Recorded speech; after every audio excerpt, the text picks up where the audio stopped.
Hello viewers and welcome to my channel guys. आज आपके लिए romance is a bonus book की episode number 10 की स्टोरी एक्सप्लेनेशन पर वीडियो बनाई है। अगर आपने इस सीरीज़ की पिछली वीडियोस को नहीं देखा तो उसका लिंक आपको डिस्क्रिप्शन बॉक्स और कमेंट सेक्शन में भी मिल जाएगा। तो फ्रेंड्स, एपिसोड नंबर 10 स्टार्ट होती है कि जब डैनी घर वापस आते हुए वही सोच रही होती है कि क्या वाकई में, जैसा कि सियो जून ने कहा था, मैं यूनहो को समझ ही नहीं सकी थी क्या पहले। फिर सियो जून उसे घर तक ड्रॉप करता है।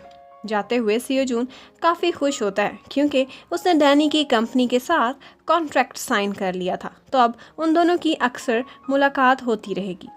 फिर घर आकर डैनी देखती है कि यूनहो घर पे ही नहीं होता और वो उसके लिए ली गई शर्ट उसके कमरे में जाके रख देती है। फिर उसे अजीब अजीब से ख्याल आते हैं कि यूनहो पता नहीं इस गिफ्ट का क्या मतलब निकाले। आजकल तो वो उल्टी सीधी बातें सोच रहा है, तो वो शर्ट वापस से उठा लेती है।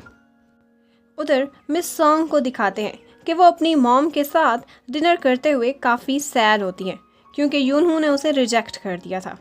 तो फिर वो बिना वजह के ऊंचा ऊंचा रोने लगती है। आगे से उसकी मॉम को समझ आ जाती है कि यकीनन यूनहो ने इसे रिजेक्ट किया है।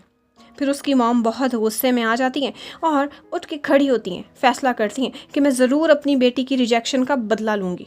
फिर वो तीनों मिलकर इकट्ठे दोबारा से रोने लग जाते हैं। उधर डैनी यूनहो के पास वही नेकलेस देखती है तो उसे याद आने लगता है कि जैसे यूनहो ने उसे ये पहनाया था तो उसके बहुत क्लोज आ गया था और अब यूनहो ने उसका ये नेकलेस उसके कमरे में जाके रख दिया था। यूनहो को दिखाते हैं कि वो उस बूढ़े आदमी के काम कर रहा होता है और डैनी उसे बहुत सारे मैसेजेस करती है, लेकिन वो तो मोबाइल चेक भी नहीं करता। फिर अगली सुबह हो जाती है और ऑफिस में भी डैनी परेशान होती है कि यूनहो तो कल रात से गायब था। फिर उधर दिखाते हैं कि यूनहो के पास मिस्टर किम भी आ जाता है और वो उसे तसल्ली देता है। फिर ऑफिस में दो जूनियर्स सारी रात अपनी गलती पर स्टिकर्स लगा लगा कर थके हारे हुए होते हैं कि वो मीटिंग रूम में ही सो जाते हैं। लेकिन मज़े की बात यह है कि बाकी लोग उनके सोते हुए भी वहाँ पे मीटिंग स्टार्ट कर देते हैं। वो लोग मीटिंग ख़त्म करके शोर शराबा करके वहाँ से बाहर भी चले जाते हैं, लेकिन वो जूनियर्स अभी तक वहीं के वहीं सो रहे होते हैं। फिर रात हो जाती है और यूनहो उसी ओल्ड मैन के लिए बुक रीड करता है, उनके साथ टाइम स्पेंड करता है। डैनी उसे बहुत मैसेजेस करती है, कॉल्स करती है, लेकिन वो कोई भी जवाब नहीं देता। फिर अगले सीन में दिखाते हैं कि डैनी सियो जून से शेयर करती है कि यूनहो 3 दिन से घर वापस नहीं लौटा, क्या मुझे पुलिस को रिपोर्ट करानी चाहिए? लेकिन सियो जून कोई भी जवाब नहीं देता। फिर अगले दिन डैनी यूनहो को मैसेज करती है कि जब तुम घर वापस आओगे तो मैंने तो तुम्हें मार ही डालना है, जितना तुमने मुझे परेशान किया है। फिर थोड़ी देर बाद वो उसे फिर से मैसेज करती है कि अगर तुम जिंदा हो तो प्लीज़ मुझे एक एम्प्टी मैसेज ही कर दो ताकि मुझे तसल्ली हो जाए। फिर डैनी खुश हो जाती है जब वो उसे एक एम्प्टी मैसेज कर देता है। फिर अगले मैसेज में वो कहता है कि मैं इस शर्त पे घर वापस आऊँगा कि जब तुम मुझे कहोगी कि मैंने तुम्हें बहुत मिस किया है। डैनी तो उसका इतने दिनों बाद मैसेज देखकर बहुत ही खुश होती है और जब उसे ये मैसेज मिलता है कि मैं 1 घंटा पहले ही घर पहुंच चुका हूँ तो वो नॉन स्टॉप दौड़ती हुई घर की तरफ भागती है। वो बस मारने की तैयारी में उसके कमरे में पहुंचती है तो आगे से वो मासूम सी शक्ल बनाकर सो रहा होता है, तो डैनी को रहम आ जाता है। फिर डैनी चेक करती है कि उसकी तबीयत ख़राब लग रही थी, तो वो डैनी का हाथ पकड़ लेता है। यूनहो को काफ़ी फीवर था तो डैनी उसके लिए मेडिसिन लेने जाती है। वो उसका इतना ज़्यादा टेम्परेचर हाई देखकर परेशान होती है और उससे पूछती है कि तुम इतना कैसे बीमार हो गए। लेकिन आगे से यूनहो का सिर्फ एक ही सवाल था, क्या तुमने मुझे मिस किया? आगे से डैनी उसे कहती है कि हाँ, मैंने तुम्हें कुछ कहना तो ज़रूर है, लेकिन अभी नहीं, अभी तुम बीमार हो। तो आगे से यूनहो कहता है चलो अच्छा ही हुआ जो मैं बीमार हो गया, वरना अपने कमरे में वो नेकलेस पड़ा देखकर तुमने मेरी अच्छी पिटाई लगानी थी। फिर यूनहो डैनी का हाथ पकड़कर उसे वहीं ही ठहरने का कहता है और ख़ुद सो जाता है।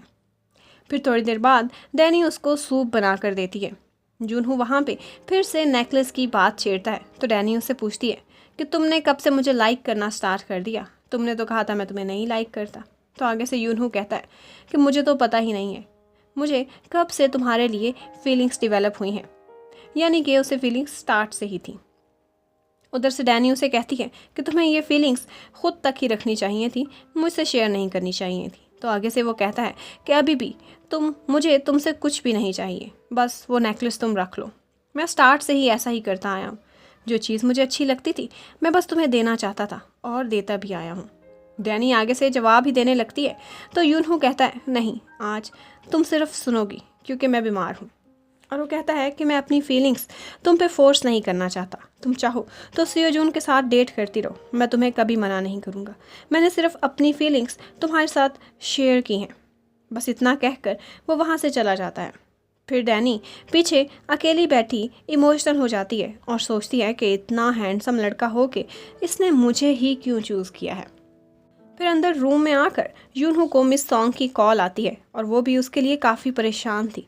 उसने ड्रिंक भी किया हुआ था और वो उल्टी सीधी बातें करती रहती है। इत्तेफाक से बाहर से सियोजून गुजरते हुए उसे देख लेता है। बातें करते करते मिस सॉन्ग सामने खड़े सियोजून को देखकर शर्मिंदा सी हो जाती है। फिर मिस सॉन्ग जोश में आकर यूनहो को बुरा भला कहती है कि तुमने मुझे रिजेक्ट किया, तुम एक दिन बहुत पछताओगे। बाहर सियोजून उसकी हालत देखकर हंस रहा होता है। सियोजून बाहर से खड़ा खड़ा उसे कॉल करता है। मिस सॉन्ग उसे भी डांट के फ़ोन बंद कर देती है। फिर वो बाहर से खड़ा उसे मैसेज करता है कि अगर तुम परेशान हो और कभी फ्रेंड की ज़रूरत हो तो मुझे कॉल करना। दूसरी तरफ डैनी मिक्स्ड फीलिंग के साथ उसी नेकलेस को बार बार देखती रहती है। फिर अगली सुबह ऑफिस में मिस सॉन्ग के हाथों उसी जूनियर की फिर से शामत आई हुई होती है और वो उसको बहुत डांटती है कि इस बुक पे मैंने कितनी मेहनत की थी, कितनी रातें जागी थी और अब इस बुक को स्टिकर लगाकर उसे बेचना पड़ रहा है। ये सिर्फ तुम्हारी वजह से हुआ है। ऊपर से यूनहो आ जाता है और मिस सॉन्ग को मीटिंग के लिए कहकर उस बेचारी जूनियर की जान बचाता है। फिर यूनहो उस जूनियर को साथ बिठाकर उसे तसल्ली देता है और उसे कोई टास्क भी देता है।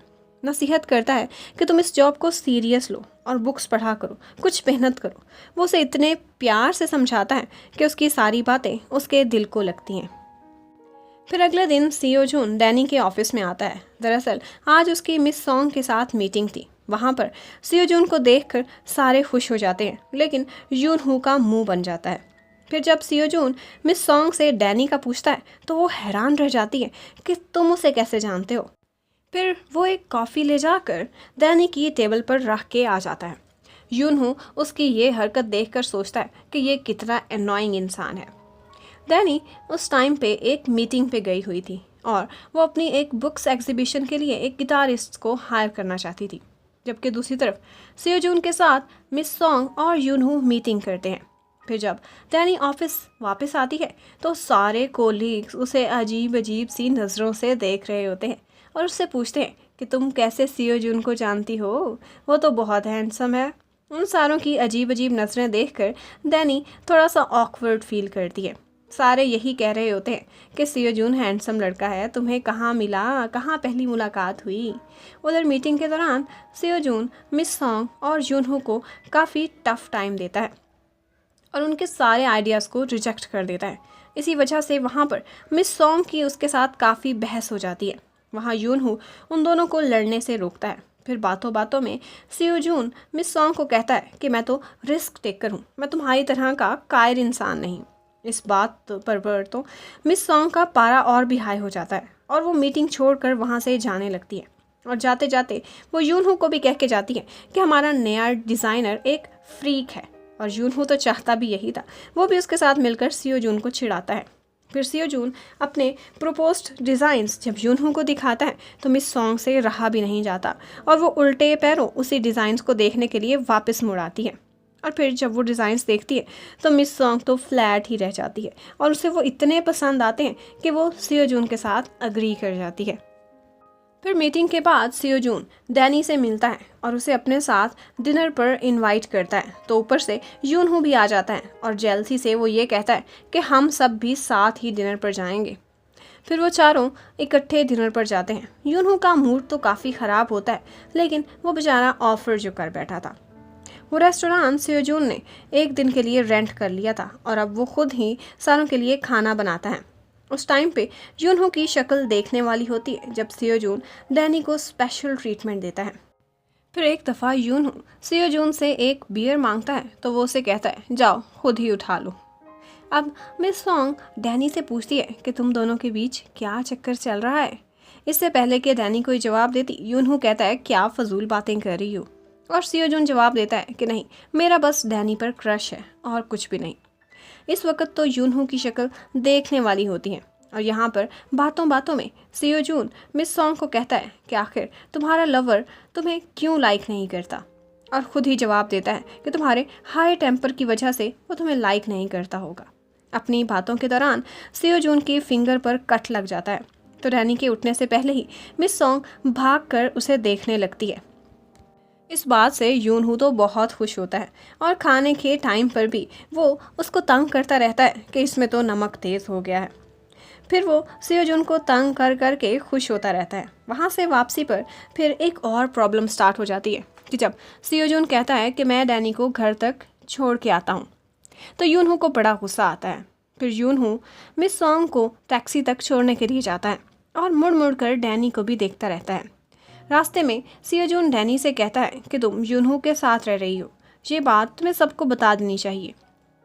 जैसा कि एक दिन मिस सॉन्ग बिना बताए आ गई थी, अगर फिर से ऐसा कुछ हुआ तो तुम्हारे लिए मुश्किल खड़ी हो जाएगी। लेकिन डैनी आगे से कुछ खास नहीं कहती। जब डैनी घर पहुंचती है तो यूनहू पहले ही घर पहुंचा हुआ होता है। फिर वो आकर उसे कहता है सियोजून के साथ डेट पे मज़ा तो आया होगा, तो डैनी उसे तंज करने से मना करती है। फिर यूनहू उसे कहता है कि जब भी मुझे देखो तो ये याद रखना कि मैं तुम्हें लाइक करता हूँ, ये मैं कन्फेस कर चुका हूँ। यूनहू आज बहुत खुश होता है और कहता है कि मुझे पता चल चुका है कि सारा टाइम तुम्हारे माइंड में मैं ही घूम रहा था, और हकीकत भी यही थी। डैनी फिर उससे नज़रें चुराने लगती है, तो आगे से यूनहू हंसने लगता है। फिर वो आगे बढ़कर यूनहू डैनी को एक छोटी सी किस कर लेता है और कहता है कि अब मैं मज़ीद खुद को कंट्रोल नहीं कर सकता था। डैनी हैरान होकर उसे देखती रहती है और यहीं पर ही ड्रामे की एपिसोड ख़त्म हो जाती है।